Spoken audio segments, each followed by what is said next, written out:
Hi guys, I'm Hillary Glaus, the host of Point Blank Period podcast. Welcome back to my channel.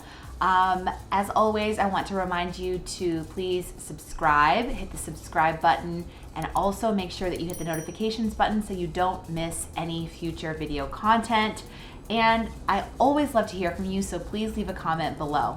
So in this video, we're going to be talking about the 4 phases of the menstrual cycle. So your menstrual cycle is about so much more than just your period, right? So I want to ask you guys a question. What did you learn about your period in sex ed or in general? So just leave me a comment below and let me know what you learned.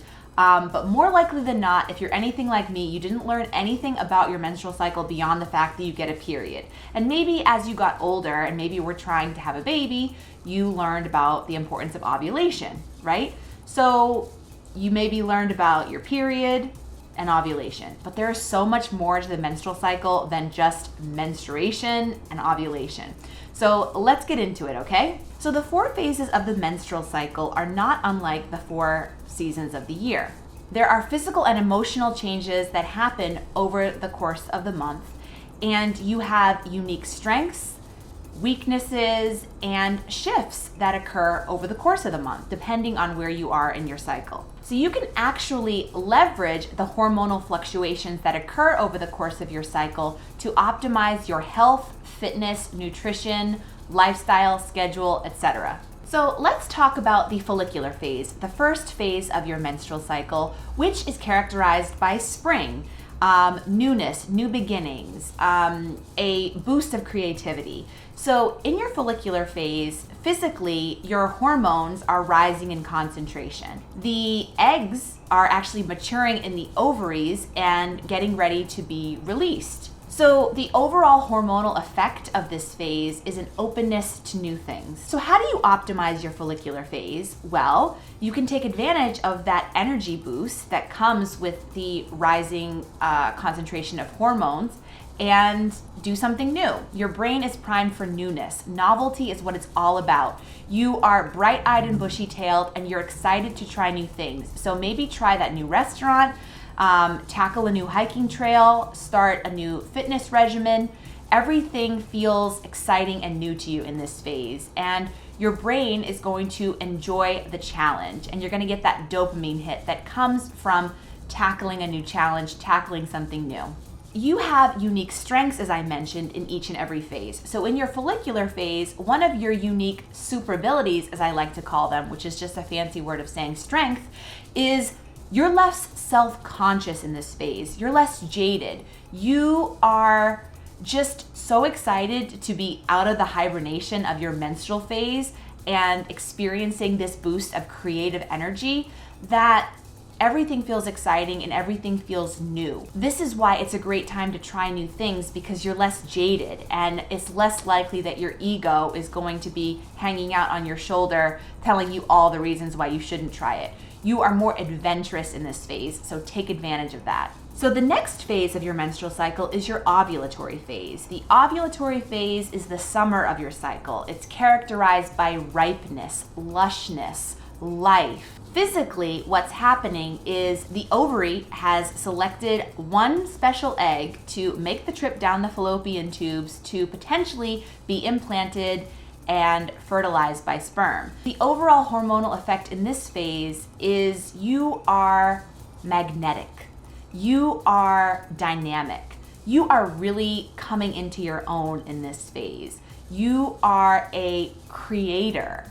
Your physical, sexual, and creative energy is just flowing in this phase. Words and ideas come more easily to you because the verbal and social centers of your brain are the most stimulated in this phase, along with the rising surge of hormones, your estrogen, your testosterone.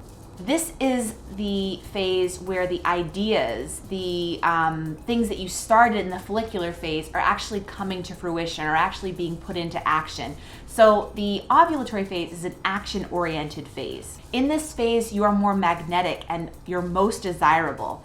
You actually physically change. Your face appears more full and you're more physically attractive to the opposite sex. it's also easier to say what you need to say and get done what you need to get done because you are being propelled by that testosterone. You're being propelled by that creative energy, and it enhances your ability to communicate, to get things done, and to say what needs to be said.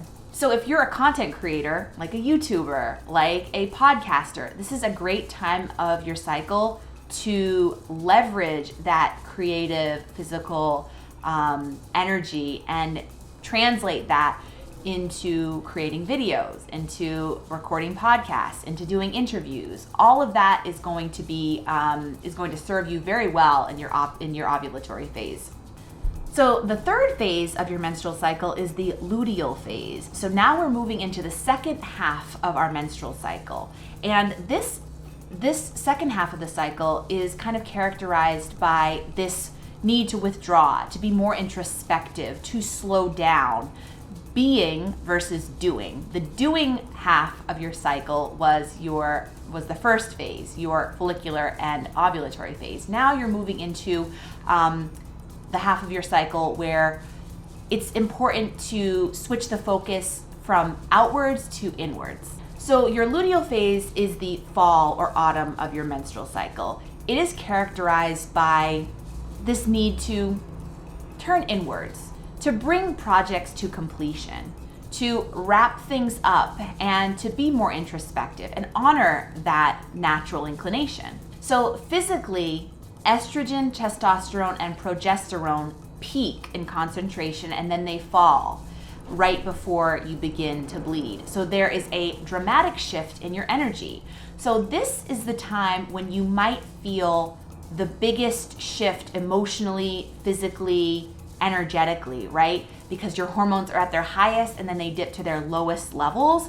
So this is also when you might experience PMS. So PMS, as I've mentioned before, is totally common, but it is not normal. And oftentimes the symptoms that you experience are a result of too high concentrations of estrogen in relation to progesterone. So how do you optimize your luteal phase?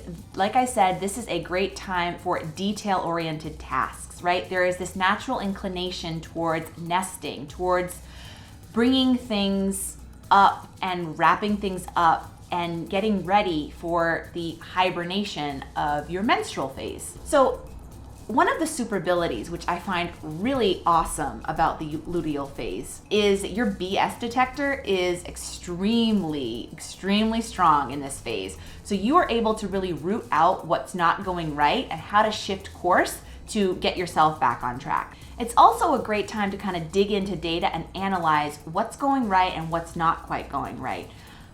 So in this phase, if you are open to it, if you are willing, you'll be able to find solutions to some of these situations that keep coming up for you that you haven't quite figured out.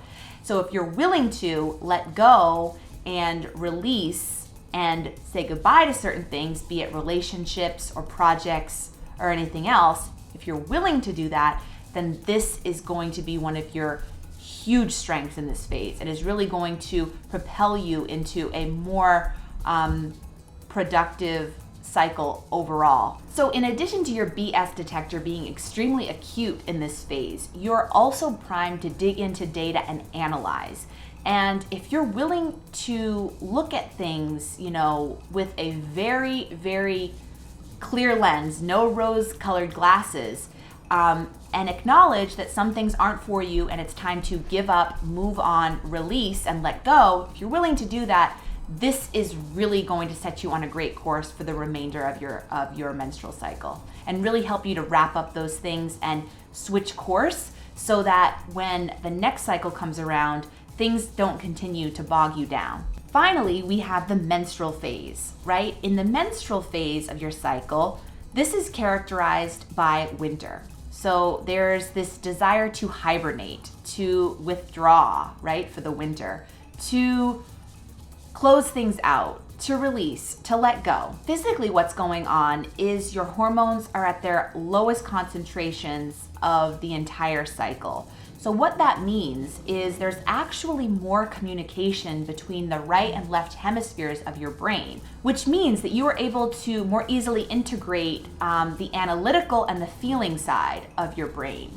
You can take the facts of a situation and how you feel about that particular situation and use that information to come up with a best course of action. So how do you optimize this phase? This is the phase that's all about filling up your own cup. The first phase of the cycle, the follicular and ovulatory phases, were really outward facing. The second half of your cycle is all about turning inwards and focusing on yourself. So the energy that you focused outward in the first half, focus it inward in the second half. It's also really important in this phase, despite how you're feeling, to acknowledge that without death, there cannot be new life. Without letting go, there can't be new opportunities and new beginnings. So one of your unique super abilities in your menstrual phase is your ability to really dig into data and analyze, even more so than in your luteal phase. So are you getting where you want to go? And if not, what needs to change? This is a great phase to really journal those things out and get really crystal clear, because this is actually the phase where you are primed for strategic thinking, right? Everything becomes more clear to you if you're willing to tune in, and listen. Your purpose, what are you here to do? What's working and what's not? These are the big questions that are going to come up in your menstrual cycle, and you are primed to really dig in and figure out what the answers to those questions are. So think about it. What really matters to you? If you think about the fact that the menstrual phase is the winter of your phase and it's all about hibernation and turning inward and kind of taking a rest to emerge new in the spring, think about what a bear does, right? They don't worry about anything other than making sure they've had enough to eat so that they can sleep peacefully and then emerge in the spring. You're going to be inclined towards thinking about what's really important and what really isn't. What are your priorities? What are your values? And taking a really close look at that and weeding out the stuff that doesn't really matter. And another super ability that you have access to in your menstrual phase happens to be that you are a divination rod. You are a receiver of messages from your spiritual guides, if you believe in that, the universe, God, however you define it. If you're open to that, you're going to really get some really interesting and intuitive downloads. And you can use that to kind of figure out, okay, what is it that I want? What really matters? What are my goals, dreams, and aspirations? What is my purpose? All of that is going to be so much more available to you if you are taking the time to actually rest, relax, rejuvenate, and be introspective. So guys, those are the 4 phases of the menstrual cycle. I hope you enjoyed this video. So without further ado, as I like to say, as I close every podcast episode, cheers to taking periods public one point-blank conversation at a time.